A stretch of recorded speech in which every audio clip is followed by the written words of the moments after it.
Uh, Dear colleagues, my name is Anton Genov. I'm from Southwest University, Volgograd, Bulgaria. It's great pleasure to leading session 9 in our conference, which is dedicated to the collections of Museum of Cappadocia. First topic is dedicated on Fibulae in the Museum of Yozgat, which will be presented of our kind host, Mr. Ergün Laflı. Ergün, please, you have the word. Yes. Okay, thank you, Anton. That's kind. Right. Well, Melih is now just in shopping, and I hope that we will manage the rest of the workshop, rest of the conference technically, because as I said at the very beginning, I am a technically defective person, so we'll see. Well, I'm going to share now my PowerPoint with you. So it's over there. There we go. It's going to be working out. We will see. Right. If I can just maybe also move it with the arrow, this will be great. If I can just achieve that. Right. Perfect. Anton, can you perhaps confirm? Can you see the slide, the first page of the PowerPoint? For me. Yeah, can you see it? No? Yes. You can see it, right? Yes. Perfect. That's great. Thank you very much. Right. Okay. Well, this is our one of my lecture today, which is going to be actually longer than the other ones, and then I will summarize the rest of the subjects that I have on the program. And I hope that people will not be bored for listening to me, but at the same time, I'm trying to, yes, now I'm able to, because it's a little bit difficult to move with the slides actually, and I need to exactly each time it's a little bit problematic. Okay, so let me just explain you the subject to you, first of all. Well, this is a lecture. This was a lecture that I have presented just a couple of months ago, actually, in Austria, in Klagenfurt, in a symposium which was dedicated to Professor Strobel, who is actually a German scholar, but teaching in Klagenfurt for a long time. And this lecture I have prepared with my friend, with my colleague from Freie Universität Berlin. His name is Søren, Lund Sørensen. He's normally Danish. And we are now working in some museums, in some collections in Cappadocia. So let me just first show you or explain you about our general working program. Could you guys see slide number 2 right now? Could you maybe confirm it? Can you see slide number 2? Slide number 2? Yes, perfect. Yes. All right. Thank you very much. Yes. Right. So let me just read it first. Okay. Well, if you know more or less the territories of Cappadocia, more or less, it's just the the ancient Greek and Roman name for the landscape of southeastern part of Central Asia Minor. And today, the provinces, Nevşehir, of course, Niğde, Aksaray, Kırşehir, and Kayseri, lots of different provinces, Turkish provinces, are included into Cappadocia, as well as a small part of Sivas and Kahramanmaraş, which are also like sort of larger in dimension. By the way, I'm sorry for the language. I prepared everything in German because the symposium was in German. So now I'm basically trying to translate it into English. Our knowledge of Cappadocia in ancient sources, in ancient written sources, are actually not numerous. One of the most important, as I said, was Herodotus from Halikarnassos, and at the beginning of 5th century, he talks about Cappadocia and gives us some insights about the region. At least his companion for the limitation or for the bordering of Cappadocia is such an important contribution for us during the antiquity, because he was one of the first in Greek and Roman times who actually offered us a geographical boundary for this exclusive, for the specific region of Asia Minor. Because if you check Strabo in his Geographica, we come to conclusion that Strabo was mentioning about around 36 landscapes in Asia Minor. different landscapes that he calls as region, like Pisidia, Lycia, Pamphylia, Cappadocia, Paphlagonia, Pontus, Ionia, Aeolis, or Caria. Cappadocia is one of those 36, and from Herodotus, we were also able to get an idea about the borderlines of this specific region geographically, which is very important for us because Strabon does not really offer us a picture of its geographical boundary. So that was Herodotus who actually offered us this. I'm trying to. By the way, how is my voice? Could you guys really listen to me, or is there any problem with my voice? Could you maybe... I hear you normally, so yeah? Everything is okay. Fine. Yeah, please warn me. Please warn me if there is any problem with my voice or whatever. Just warn me because I sometimes I don't stop, so I don't want to bore you or so just to freak you out. Sort of, you know. It must be a pleasant lecture if you know, I mean, I don't like to bore people. Anyways, so let me just show you the boundaries from the map that I have, if I can, of course.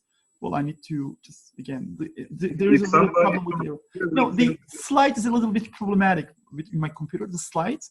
Otherwise, it's all right. I'm trying to, yeah, now it should be working, I guess. I hope at least. Because it sometimes makes some problems with the computer, with these slides. So each time I need to arrange it accordingly. Yes, there we go. Well, this is a very rough plan, of course. This is a very rough plan. You cannot really say it's scientific or whatever, just to show you where all Cappadocia is all about. As I said, this in central Anatolia. It's in the southeastern part of central Anatolia. Hocam isterseniz siz de şöyle oturun. So we know it more or less, you know, where it is. As I said, like 5 or 6 Turkish provinces are included. By the way, Kerim Bey's paper about Malatya could also be included to Cappadocia. So Cappadocia is actually a large region. I'm trying to sort of summarize the history of Cappadocia in outlines. As all we know that the major city of Cappadocia was Caesarea, of course, in Cappadocia Prima, in the first region in the 4th century, and then the second major city was Triana. And if we check from the historical geographic point of view, we come to the conclusion Cappadocia is a region with less cities, but a great waste of landscape.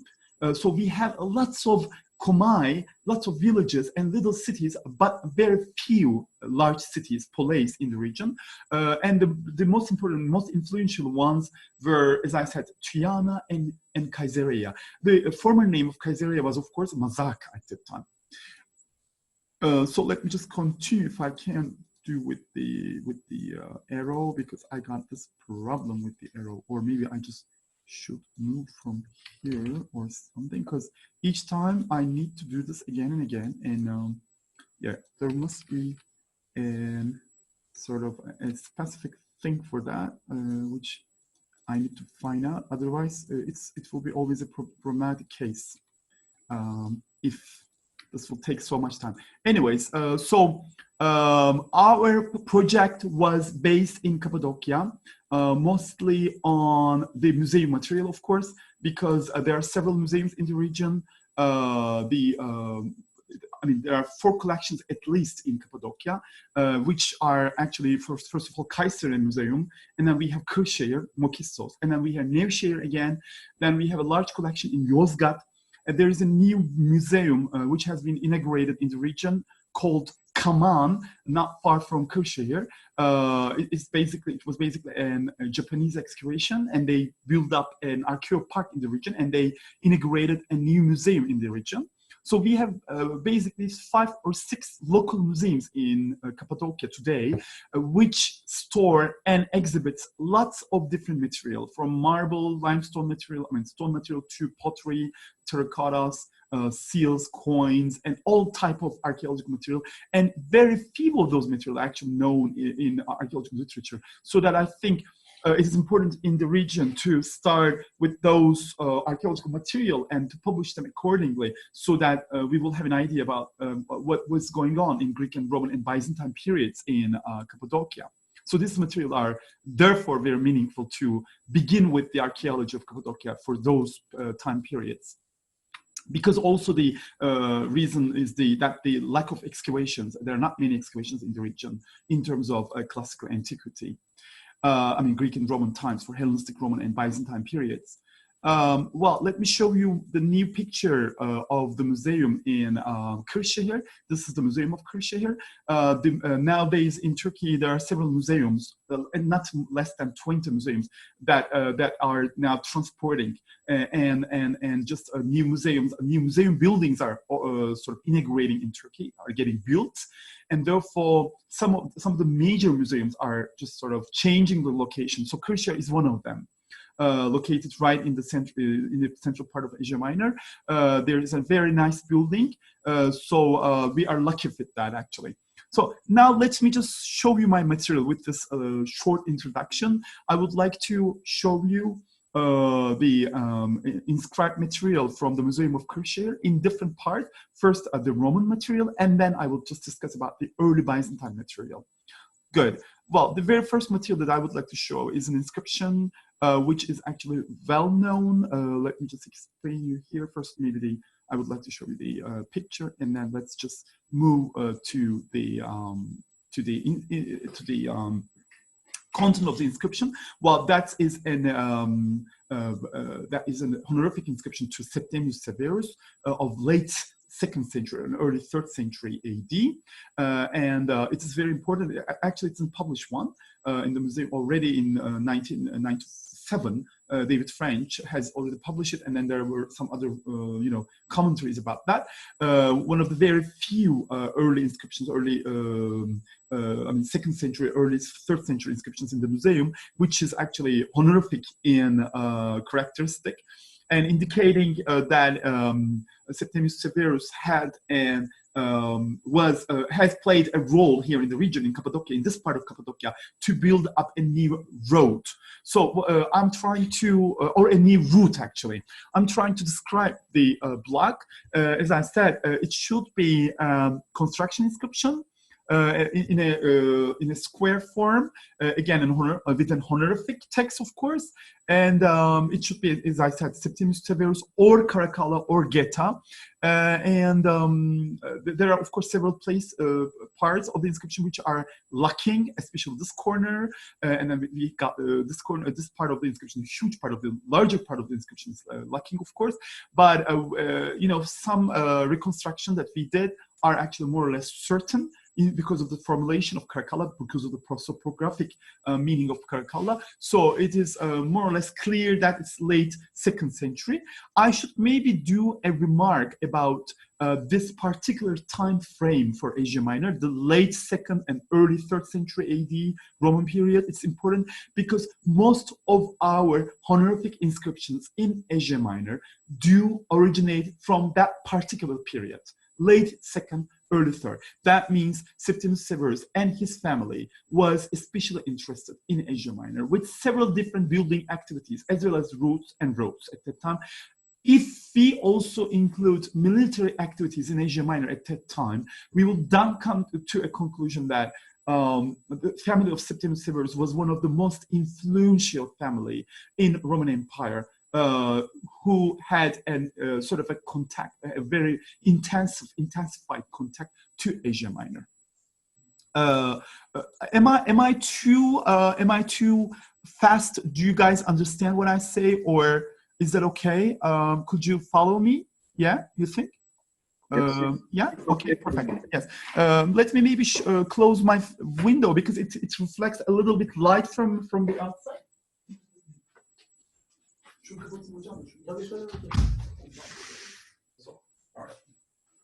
I guess now it's better, I think. Sorry about that, because I just realized that the light is reflected. This is summer right now in Turkey. It became summer all of a sudden in the last 3 days. It's extremely warm, and so I need to open up the windows and everything. It's became like over 35 degrees right now in Turkey.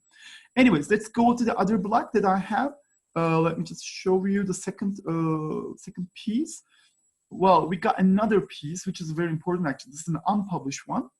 If I can, of course, open it up, if I'm able to open it up with the slide, because I got this problem with the arrow, actually, if this is going to sort of, yeah, there we go. That is, again, a votive inscription, a votive altar for Serapis. It's not a bad picture. I've done it under sunlight. As you see, some parts are like broken again, and it needs lots of restoration, lots of assistance for the transcription. And I've tried to do a transcription for that. And it is clear, we can just see Serapis very clearly in the second line, Sa-ra-pi, is all we can read.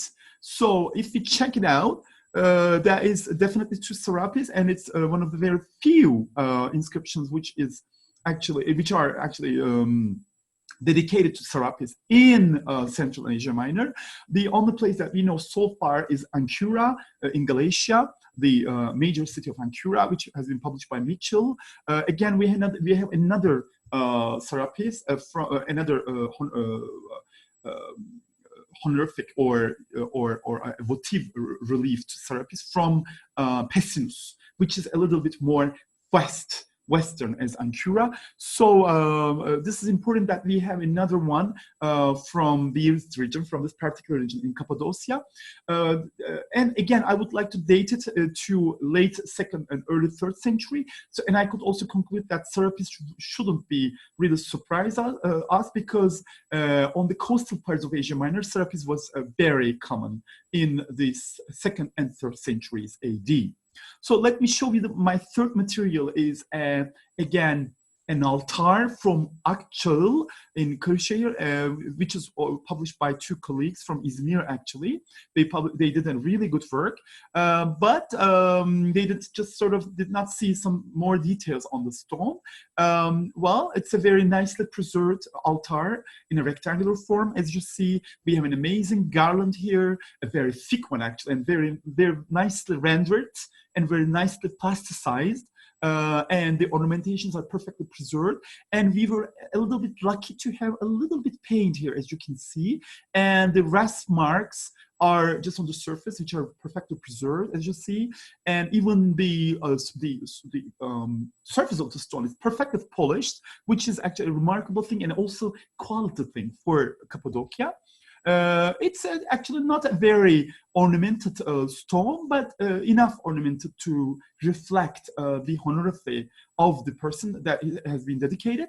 But it's again a honorific altar. We can see Theoi very well, and then we have Upsisto down the second line. But if you can see, we have other type of letters here that our Turkish colleagues did not really publish in their volume. So we should translate it for the highest God. This is the expression for the highest God, which is very common in Asia Minor in the 2nd century and 3rd century.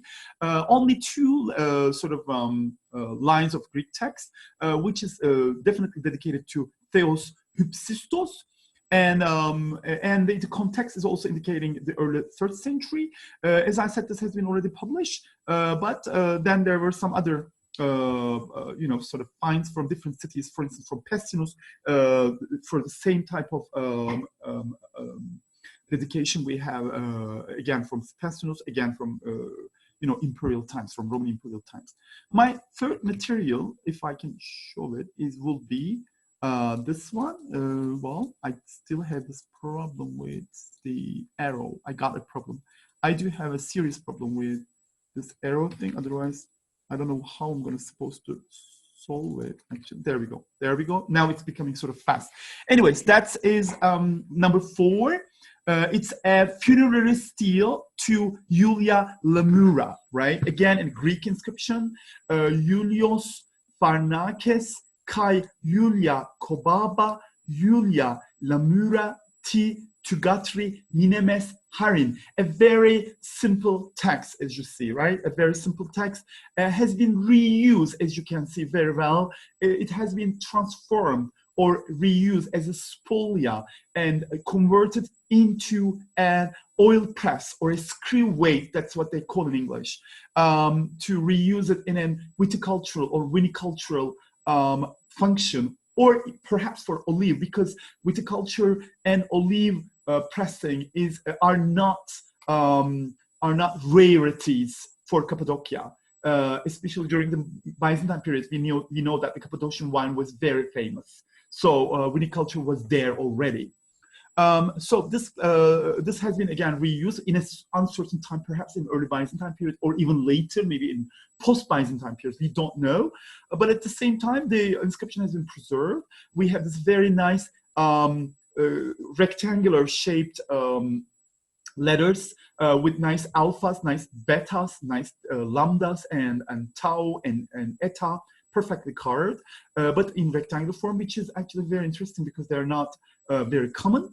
And at the same time, very nicely designated lines. As you see, you shouldn't really sort of surprise with this, because this is a part of camp.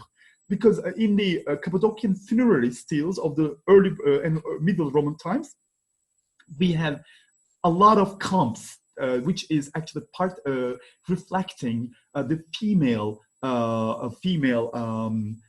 deceased on this funerary stele. So let us just explain about that stele. Well, this is a relief. This is a funerary stele of Julius Farnakes and Julia Kobaba for Julia Lamura, for their daughter, for her memory.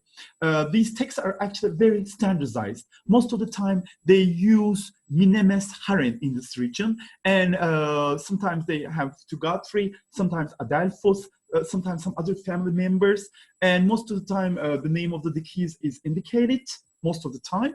And if we are lucky enough, then we have her or his father and sometimes mother. In very rare cases, unfortunately, we have the occupation, the professions. But most of the time they don't have occupation. And in very, very seldom cases, we do have also an ethos and year. So we are lucky for having this particular stone. So what am I saying here is that, let me just show you if I can, again, I do have this problem with the arrow. I'm sorry about that. I'm just sort of letting you wait a little bit, because this computer is making me sort of insane. I need to try to find a way for that, actually. I have no idea how it, yeah, there you go. I think each time I need to close and open it up. I think there is a little problem with my computer. Well, let me just show you first. We have plenty of time, so it's not necessary to interrupt you. We have plenty of time, so we can continue, right?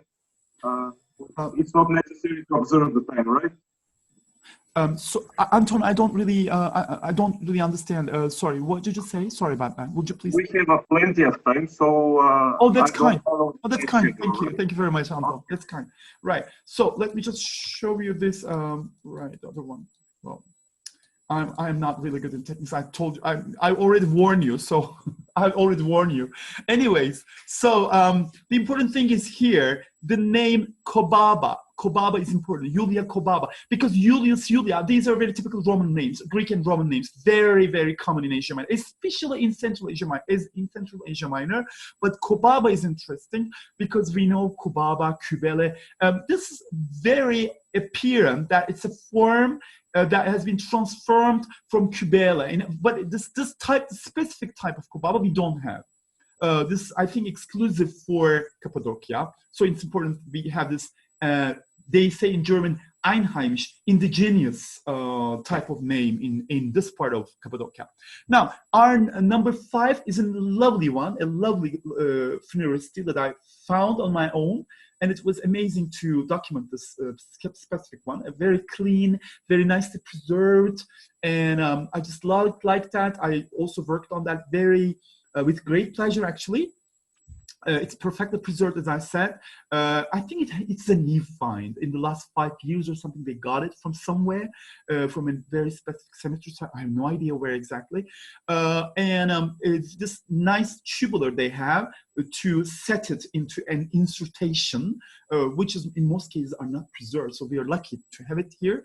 And then very well readable, legible letters, again in rectangular forms, and in the pediment, we have a very nice eagle in a majestic pose. This is what they say in English, majestic pose, like sort of posing from the frontal with the wings, you know, and all the details of her wings have been just rendered in details. And what we know from Zeugma and other places, that the eagles are normally reflecting in the funerary sculpture, in Greek and Roman funerary sculpture, the soul of the male deceased normally. But sometimes some people do think this could be also Zeus. There is a discussion going on for those.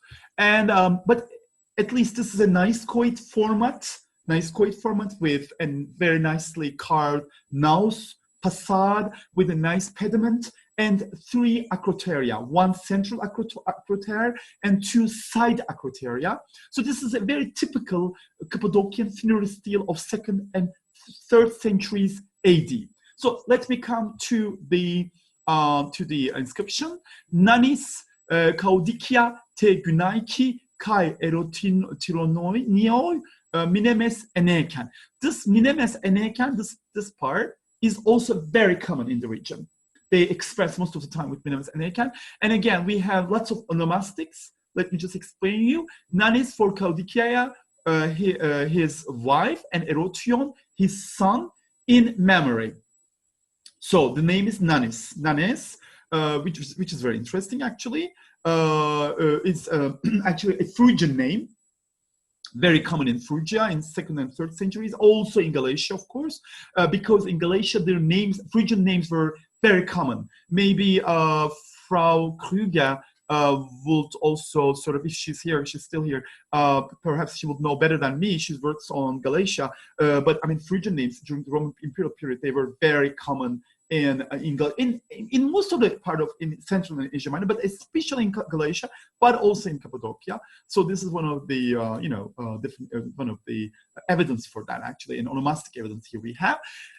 And as I said, this should be a Roman citizen, this person, and the names in Asia Minor with nun, starting with none, are very common in Asia Minor, and they are, as I said, female names most of the time. And it could be sometimes an indication that is just indicating a sort of a mother. And this Kaudikia is the first time in Asia Minor. We don't have Kaukidia, sorry, not Kaukidia. Kaukidia is the first time in Asia Minor. If anybody heard it in somewhere else, maybe in Bulgaria or another place, please let me know.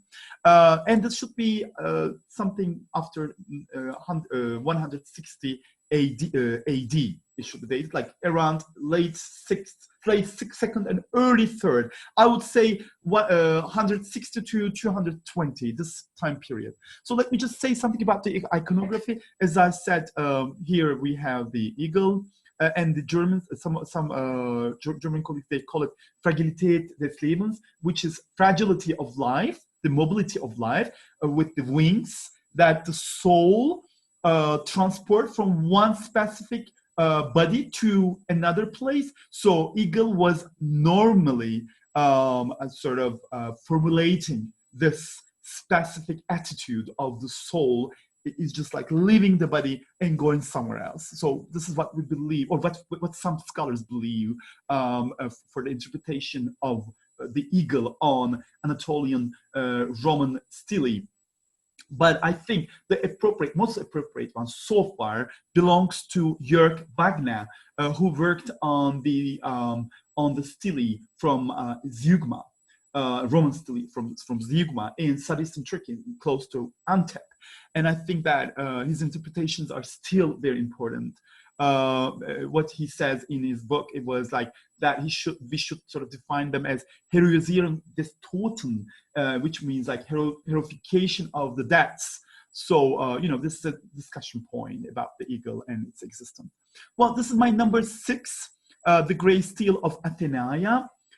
Again, and a very nicely preserved one. Cappadocia is a region where we have very, very nice preserved material. So we are very lucky working on those materials because most of the pieces are very well preserved, not really sort of damaged, so that we can just really work out with the epigraphy a lot, and also iconography most of the time also very helpful. So it's a really great pleasant and for me and for my students to work on the material in the region.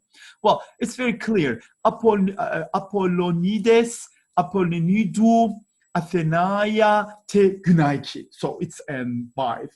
Very clearly, it's a wife. We can also read it here. Günaiki in the last line. It's very clear, but the last line is, of course, the line number 5 is gone. Again, a nice coit stele with a very nicely carved pediment. Acroteria, the central acrotorion is damaged. The side acroteria are there, existing.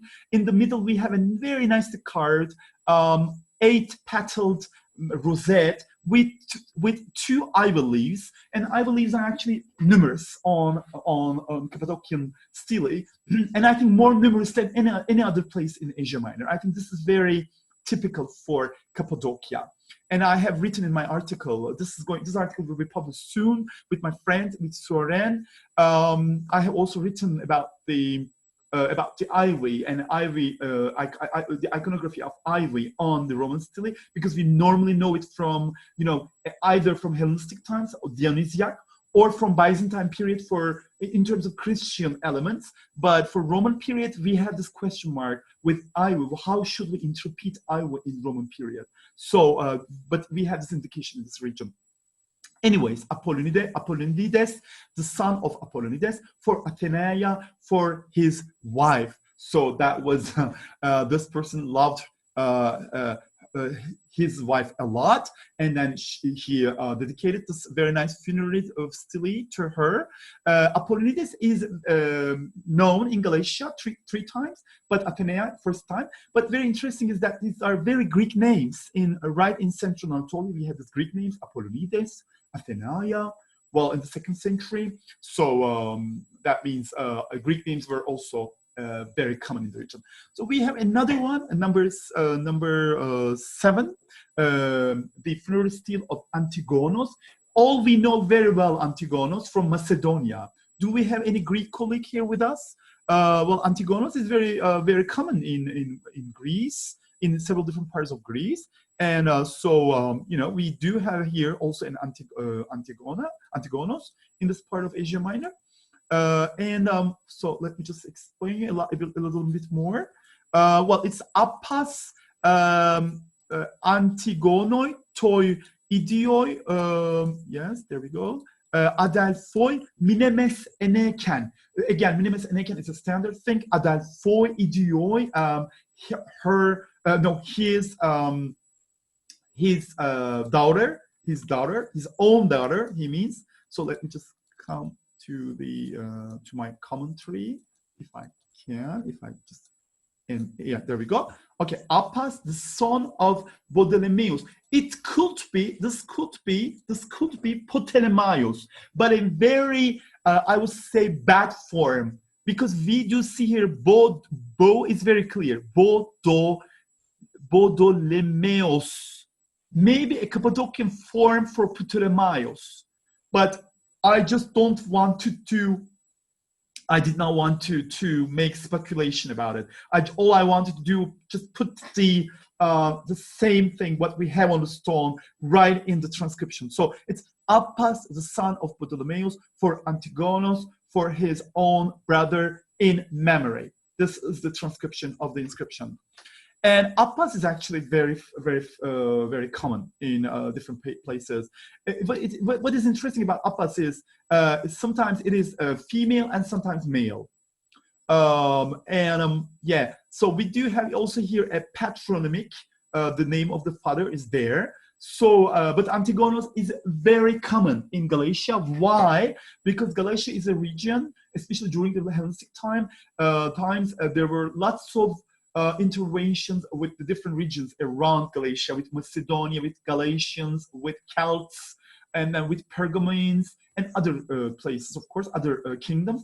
So numerous different names from different parts of Greek and Roman world are existing in Galatia because of this. Well, number 8 is Creste, the grave stele of Creste, Zenobios, Tauriscu, Cresti, Teidia, Günaiki, Philostorios, Kai, Minermes, and Eken. Very clear. So let me just read it. Zenobios, the son of Tauriscos, for Creste, his own wife, for her love and memory. This is the inscription. And the iconography of the inscription is very limited, very simplified, but I would say still aesthetically very nice. Again, in a pediment, but this time this pediment is an arched pediment with an arch. It's not a sort of it's not with an angle, but this time, or with a triangle, but it's this time with an arch, an arched nice coast form in a very, I would say, deep expressed, or what they say in English, they say recessed, I think, or maybe recessed is the right word for that, recessed background, where we have a bas-relief of a female, a portrait in a portrait form, but the face, the facial features cannot be really recognized of this female. So it is basic that it's a female funerary stele because of the person is female who has been sort of done there. And what we have is that she got a very heavy scarf, or very heavy veil, I would say, very heavy veiled. She's heavily veiled and heavily perhaps draped too, but we cannot really say more details about her drap, perhaps in peplos or something like similar, like a chiton, but we cannot say much about that. And the hair can be a little bit discerned, but we're not really sure. And the facial structures have been sort of erased. And the 3 lines are very clear. So let me just come back to my description. Again, it's very Cappadocian, but I say schmucklos, which means like not many of ornamentations are there, but still very nice, I would say, very aesthetically, very elegant stele with a female portrait again. And very clearly it is Zenobios, I mean, is there, the name of Zenobios, and Zenobios is known 2 times, but Creste is known in Galatia 3 times onomastically. So these names are already known in Galatia. So this is my number 9. Number 9 is again a simplified stele.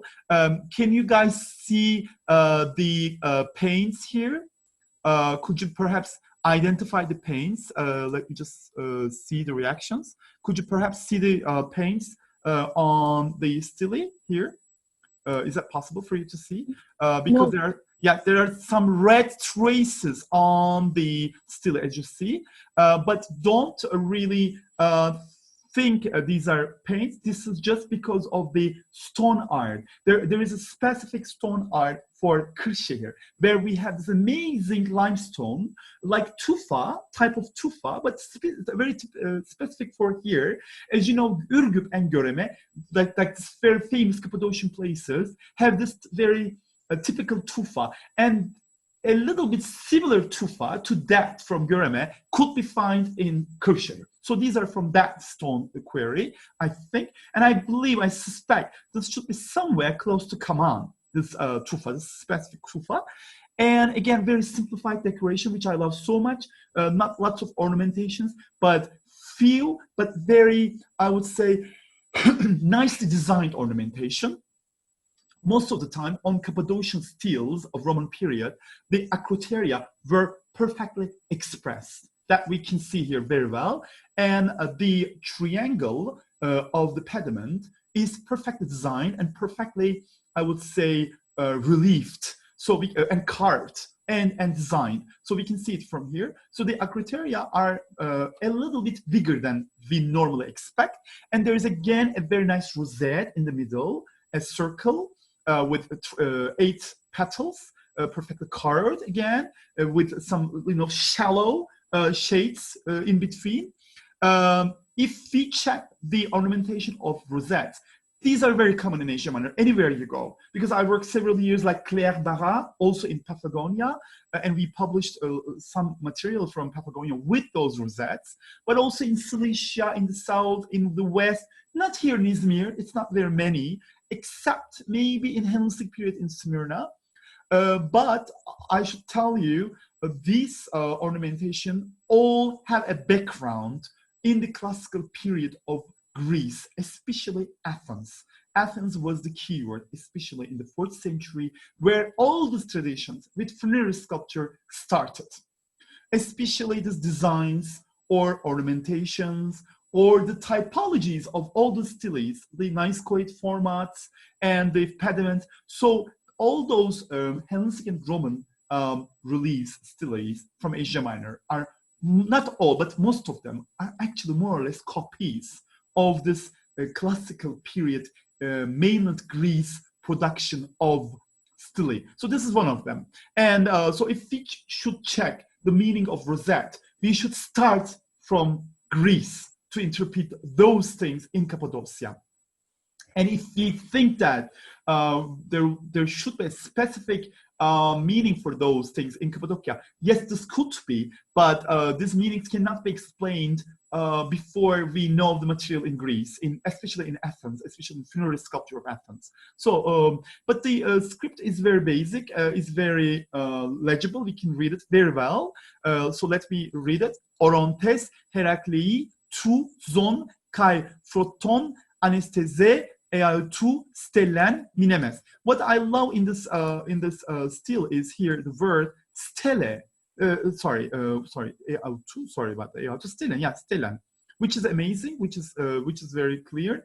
So Orontes, the son of Heraclitus, did the stele or let this stele done by someone else for during his life. This is the transcription. As I said, Naisco stele. The Herakleitos is a very common name. It's a very common Greek name in Asia Minor, but it's the first time in Galatia. Herakleitos in Cappadocia. Herakleitos, normally a late antique name. Normally, but this here it should be 2nd, 3rd century. I would even estimate late 2nd would be better to say that. And as I said, these are not red pigments. This is just because of the stone, I would say, right? But we should confess that most of those stones were polychromic. They were just sort of painted. Right, this is our number 10. Again, a funerary stele of Euphemia and Antigenia. Very nice the card. And we can see headache. Oh, sorry about that. Sorry about that. Alo? Alo? Buyurun. Buyurun. Evet. Sorry about that. Sorry about that. Sorry. Sorry about that. Sorry, because sometimes I don't really know what I'm going to do. Sorry about this. Just sorry. Let me just come back. Yeah, sorry about this. So let me just come back to my thing. Yeah, if you guys did not really get bored so far, did you guys get bored? I'm just trying to explain you one by one. But if I'm just getting too if it's getting sort of too bored for you, just let me know so that I'll just keep it short, because I don't sometimes know the time and I'm talking and talking and talking and talking. You know, so I don't want to be like this. I hate monopolizing people. Anyways, let me just explain you the thing again. Sorry, where was it? Where was it? Sorry, just we were just like yeah. Let me just check it once again. It's gonna be there. Yeah, there we go. I just found it. Yeah, perfect. So hocam şu açsak olacak içeriz. İsterseniz kapıyı mı açalım hocam? Size zahmet olacak. Kapıyı mı açayım? Zahmet olacak hocam. Ben şöyle açtım. Çok teşekkür ederim. So okay, so this is the number, the next number. There we go. Yeah. I hope it's going to work out because I'm trying to get out. Yeah, my transcription. Okay, you can of course criticize my transcription. Greek is not my mother tongue. Turkish is my mother tongue. So please correct my thing. If you guys find any mistake, please do not just hesitate. Just tell me, because my Greek is not good. So this is, as I said, Ilaros, Euphemia, Metrikai, Antigoneia, Tugatri, Flostor, Gias Eneken. So I was trying to say here I just want to show you the hedera. Very clear, two hederas at the end.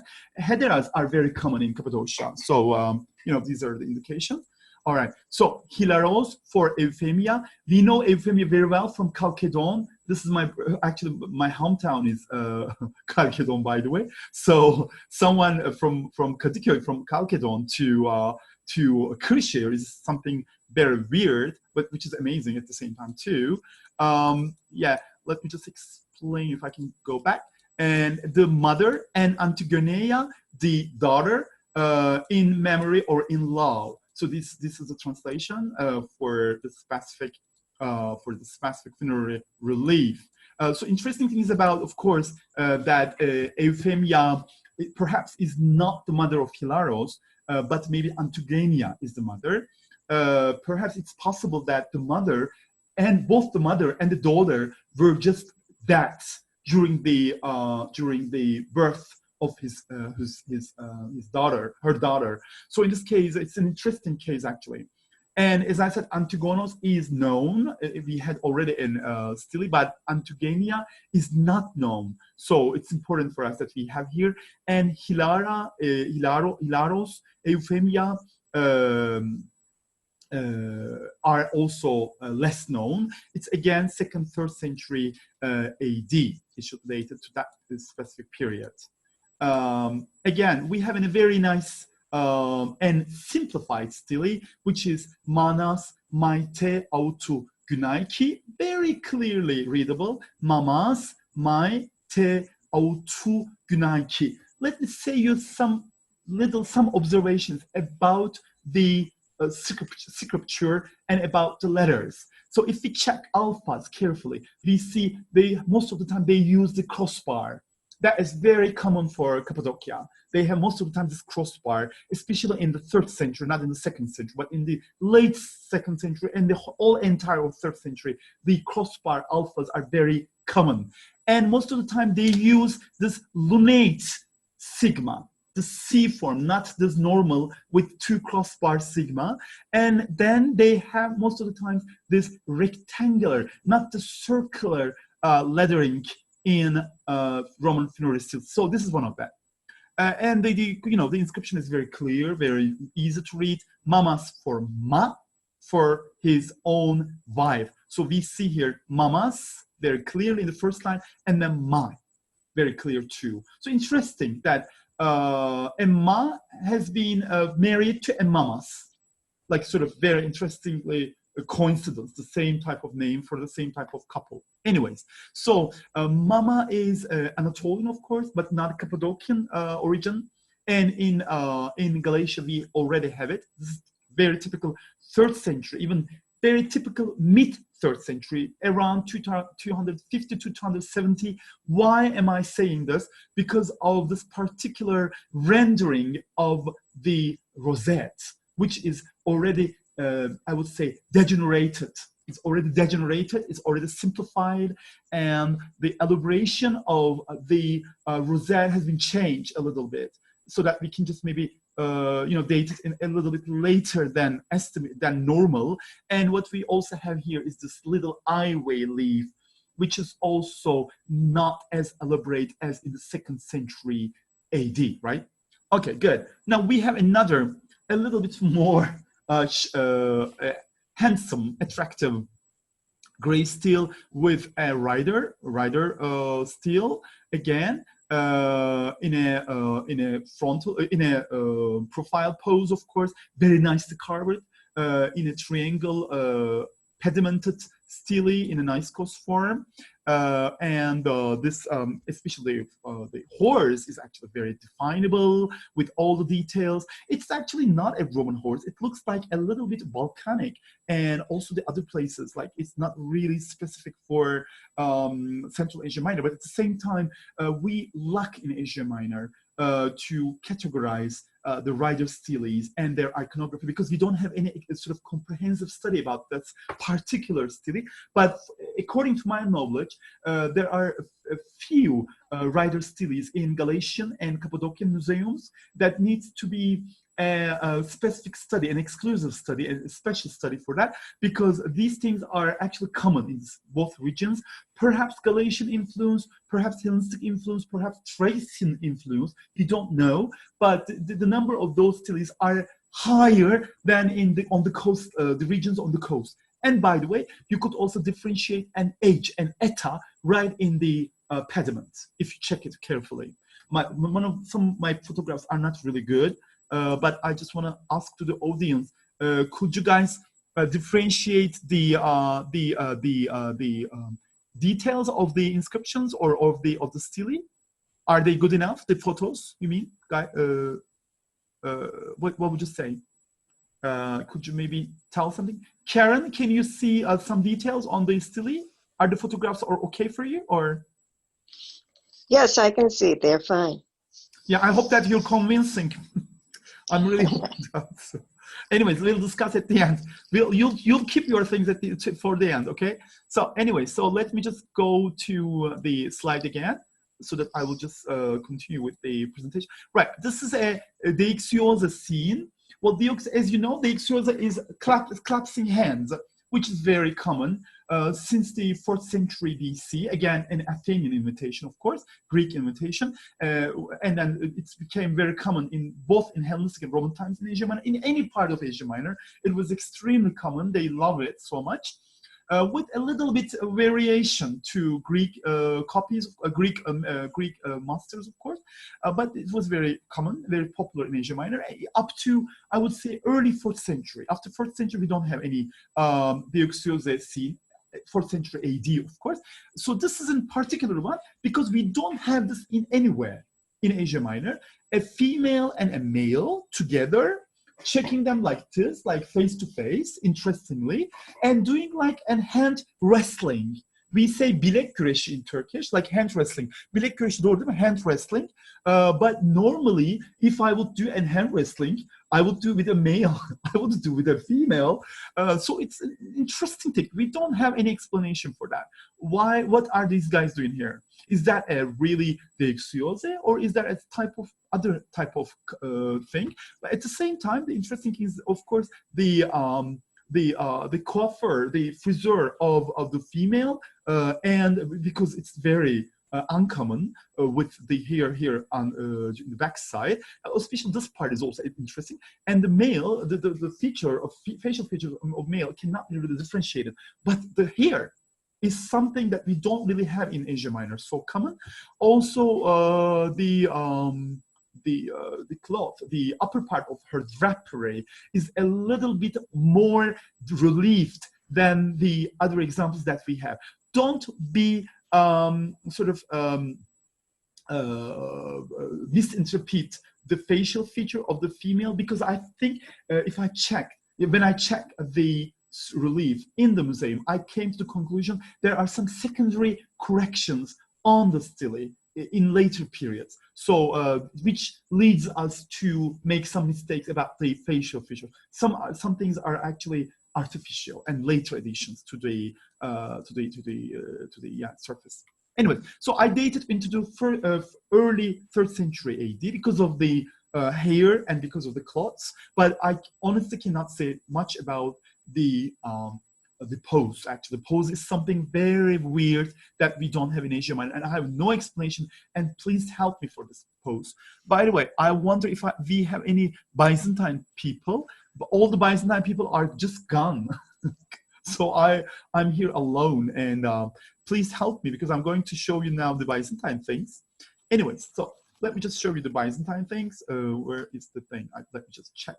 Let me just find out first. Right, so these are my Byzantine period material. If I can just, of course, move with it, because I got this trouble with the arrow. Arrow is just being sort of not properly working today. He's maybe trying to fake me.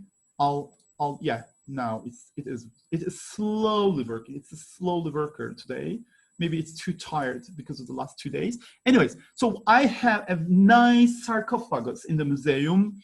Well, you will say you would maybe just amazed about what type of things I call is nice. I mean, I find it nice, at least, because it's simplified. It's a very simple thing with not lots of ornamentation. A broken edge, a broken corner, unfortunately, even a fresh break. I don't know what happened.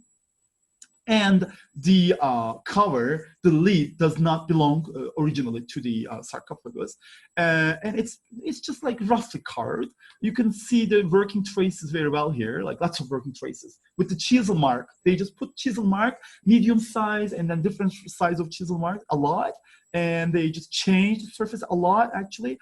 And what we have here is just 3 lines of inscription. Secondary, of course, you can see right away. It's Deru. I don't know what is this all about. And then we have Kesaros. Kesaros is clear. So it's a Kesaros, this son of Deus, perhaps. And it's a bad inscription, like we say Schlampig auf Deutsch, which would be translated into English as sort of amateur design. Well, this has been published, the sarcophagus, but not the inscription. And Deus is actually very common in Galatia, but we are not really sure if this is Deus or not. But this is a nice inscription that we have. It's a funerary stele of, I think, 6th century or something like that. A very nicely designed Christian, early Byzantine funerary stele. We can see the cross very well. Then we got this nice rosette with 8 petals again. And then perfectly designed ivy leaves, and with the, you know, an amazing vases just depicted right in front of the tabula ansata, as you see, perfect design, perfect, very well preserved, as you see. And then amazing peacocks in a stereotype, in a position that they just face to each other, and they are elongated by different parts of ivy leaves and 2 smaller birds of an unknown sort that I don't know actually what it's all about. And this particular stele is from Çiçekdağ. Çiçekdağ is a little township belonging to Kırşehir. It's a lovely place right in central Anatolia. It's a little town with amazing Ottoman old town, little one, but at the same time really lots of komai and small site and lots of antiquities, archaeological antiquities, which are actually transported to Kaman and Kırşehir. So I was lucky enough to see all those points in those places. So let me come to the inscription. It starts with, of course, a cross, of course. Enta, kata, kite, hen, osios, te mineme, lamprotate, kai, eugenastate, doxo tu genus, fota, minemes harin. Again with the cross. So it is a Greek stele of Fota, which is important for us. Because Fota, I don't know if you guys know anything about Fota, but Fota is actually a known name, very common name actually, especially in Phrygia for early Byzantine period. And if you check the design of the whole stele, it is very typical of 5th century with rasp marks, but it's one of the best preserved Christian stele in Asia Minor, in Central Asia Minor. Now we have another one, the Greek stele of Maros. Again, in the same formulation. This formulation is very common in Cappadocia and in Galatia. Enta, katakite, hetis, makarias, minemes, marus, Sizusa, ete, tessera, kai, emiria. This is amazing that they always have this part. Enta, katakite, hetis, makarias, minemes. That is always common. Also in Nide, in the Museum of Nide, if Claire is here. Claire, this is very common in the Museum of Nide. There are lots of early Byzantine inscriptions. Yesterday you said you don't know any inscription from Portugal, but there is a publication actually from the 1970s, I think from Portugal, from the Ergün and or from 80s, I don't remember. I will send you this reference. And because I was thinking when it was exactly, I think it was at the time of Olivier Pellon, mid-80s, where I remember that they have the same type of stele from Nida, from the environment of Portugal, where they had the same formula, and Takatakita. This is very widespread in, as I said, Cappadocia, Galatia, and a little bit in Phrygia, okay? That's very widespread. Okay, I'm coming to the conclusion very soon, if you guys didn't board yet. Anyways, where I was, yes. So here we go. What do we have here? This is an amazing tree of life in the middle with a archway, perfectly designed, two capitals without any details, but we can see from the structure that they should be Corinthian, more or less. This is what we can see from the shadow, or from the outlines of the capitals. And then we have like 3 leaves at the same time, and the letters are perfectly the lettering is just perfect. It's lovely. It looks like sort of an handwriting, almost like sort of with an ink or inked type of writing. And if you check, especially the alphas with the crossbars, it's so elaborate and so well done. The most important thing is, one of the most important things is the rows, how they do rows. And then they just had the specific omega, which is typical for 5th century. And also we have some ligatures, especially here. Minemes is in ligature form. And plus we have this column basis in Attic form, in Samian form, which is actually very seldom in this part of Asia Minor. So Marus is very, it has been 4 times attested, and it comes from Cilicia, from Korikos, and that should be 6th century AD again, early Byzantine period. I mean, I think this is the time period of Justinian in Kırşehir. Good. This is a very huge block. I would say more than 2 meters, 2 meters and 50 centimeters. A massive, gigantic marble block with very large thickness. I would say 50 centimeters at least, or not 50, but I would say 40 centimeters. It's all marble.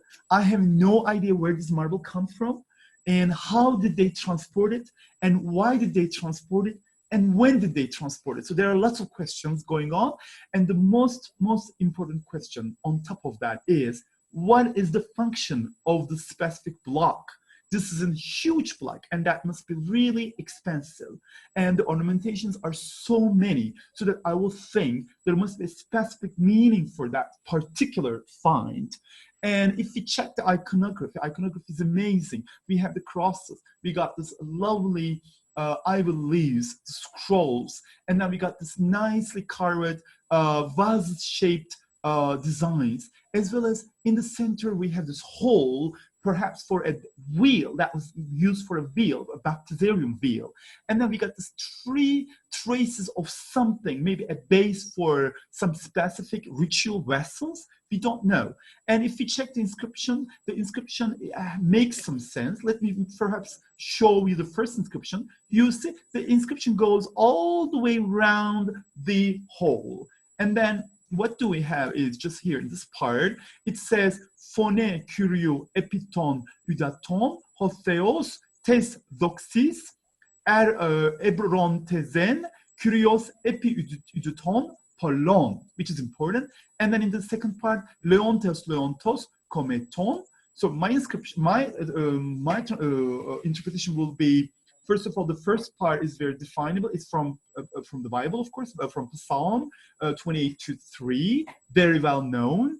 So it's basically a prayer, the central inscription. But the other part of inscription is actually a building inscription or a dedication inscription, indicating the person who dedicated it. And this is Leon, the son of Leon. So it should be something like mid-6th century. And I believe, please help me for that, this should be something like, in German we say Tauftafel. I think that must be something like a baptisarian plate. Please tell me if you guys know any parallel for that. I would be very thankful for this, because we already sent the publication.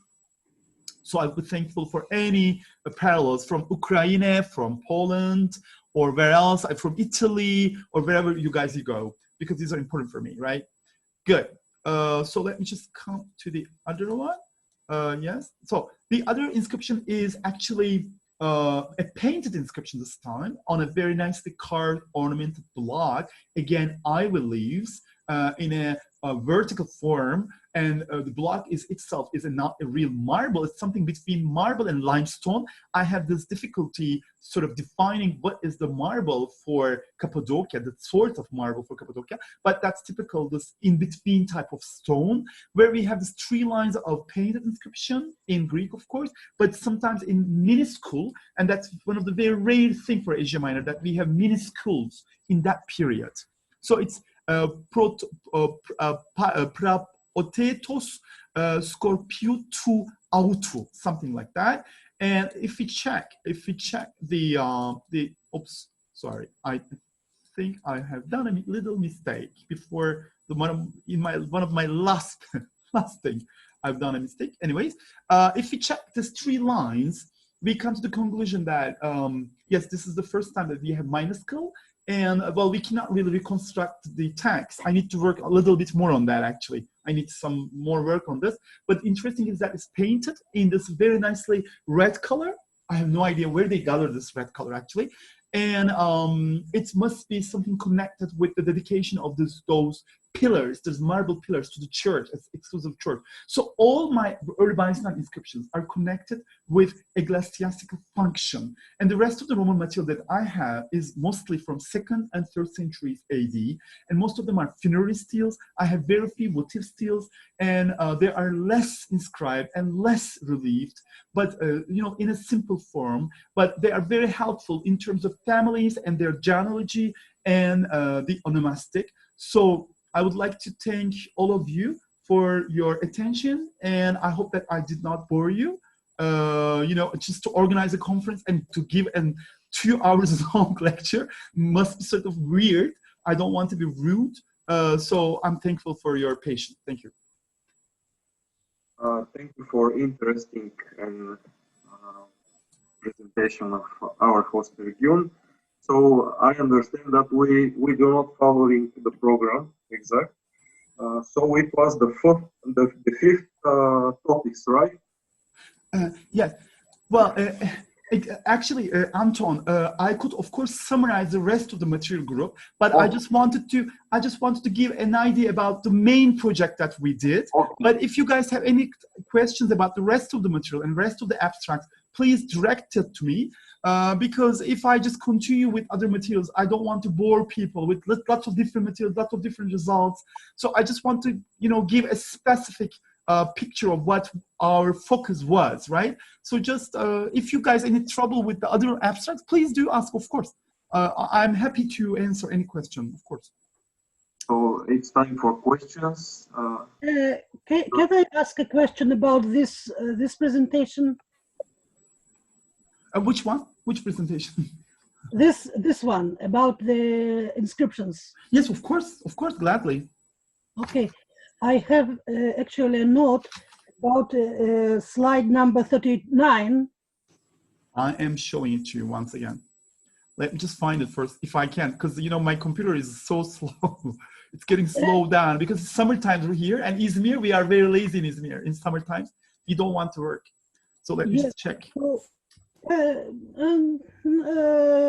but you do remember it's about IA AK2. Yeah. And 28, you say 28?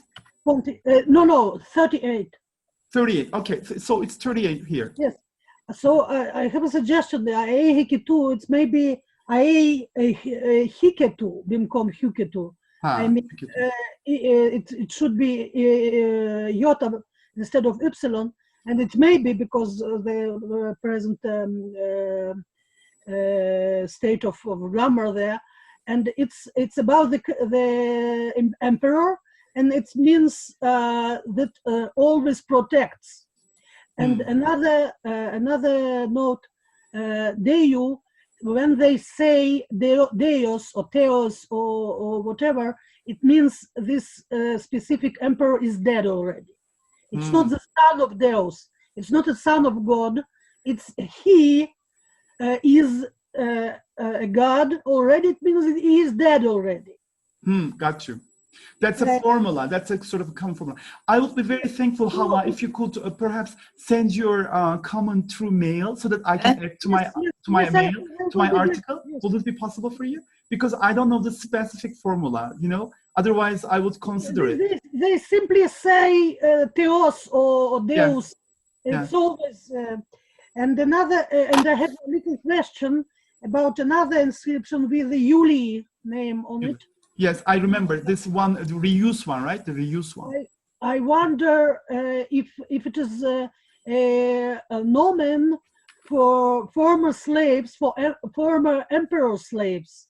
Not in this region, but maybe. No. Yes, not in this region, but we'll check. Let me just show you the inscription first, if I can. Because the nomen is Yuli, and it's obvious they are not Romans, so they are former slaves. But why Yuli or somebody with this nomen used to live there, or they are imperial slaves, former imperial slaves. Right. So now I'm showing you the stele here. I think the reuse one you mean. Well, it could be Hava, because as I said, there are very few epigraphic studies so far in this region, and we have lots of questions. It is possible, but for the slavery in the region.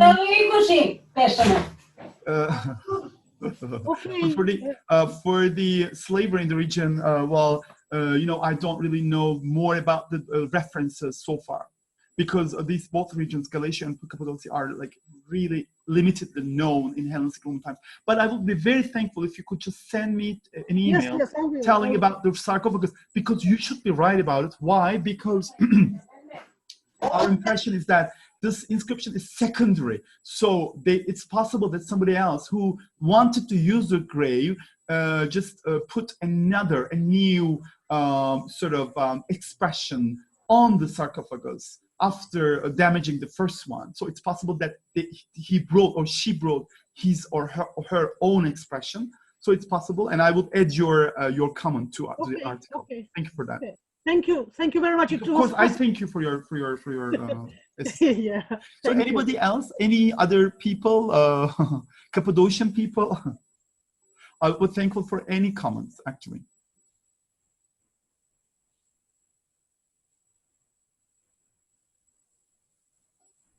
Other questions? One more time.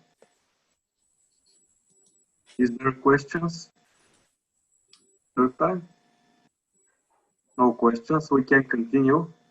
Perfectly understood. Everybody understood me perfectly, and everybody convinced with me. Wow, lucky me. Lucky I was curious about the name Kubaba in the. Yes. Yes, well, Anton, Kubaba, as I said, is a form which is very common in Asia Minor, but not in this formula or something. No, Kubaba is, known very well in Hittite period and other periods. The problem is, for instance, in Turkish, in contemporary Turkish, Despina and her mother are speaking now. No, I'm just joking. Anyways, I'm saying, well, it's like this, Anton.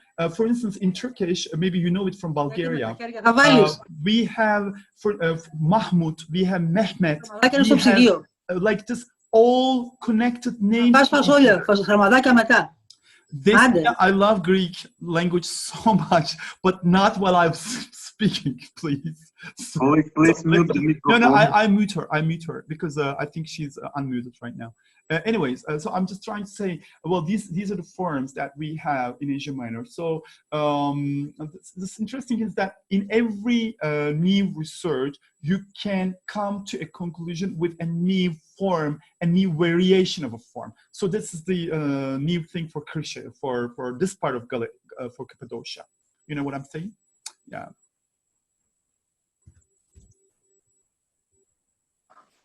So we can continue with the next topic. Yes, well, Anton, as I said, yes, if you guys would like to see the alternate material, yes. If not, I would maybe suggest to skip to the other session, to the last session where you guys will speak if you want, after having a break. Is that okay? Because I have spoken a lot and I don't want to sort of take other people's time. How about that? Maybe we'll do a break now until 2 o'clock, and afterwards we can maybe begin with the last session. Is that okay? What would you say? Do you think, Anton? Let people say. Huh? Are you ready to speak, Anton? Because you're going to be the first. Yes, my paper is here. It's already there. Yes. So our session chair is Rosie. Where is Rosie? From Thessaloniki.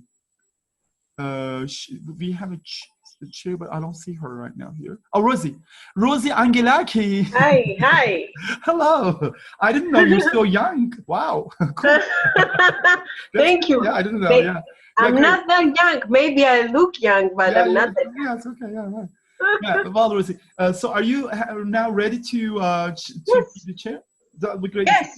Am I allowed to suppose maybe just to meet up in 15 minutes, Rosie? What would you say for the last session? I'm okay. Because I have spoken a lot. I don't want to speak like whole day long just to organize a conference and speak on your own. You were great too. Congratulations. Congratulations. Sorry for my Greek, by the way. Sorry for my Greek. No, it's okay. It's okay. But I will present the next two presentations, so you will have the opportunity to rest. Yeah, exactly. Well, Rosie, it's not 2 papers. It is, I think, 3 papers in the last session, if I'm not wrong. I think. Yes. Yes, Anton is there. 2 more. I think that the first session, the persons are here. What? Yes, Anton is the first person from Bulgaria. Yes. And the last 2 sessions I will present. It will be read out by me. That is very kind of you. Teşekkürler, Rosie. That's very kind. No. So yes. If it's okay, Anton, should we now have a break right now? What do you think? Okay, it's okay for me to take a break. Thank you very much for the session, and thank you for everybody for joining, right?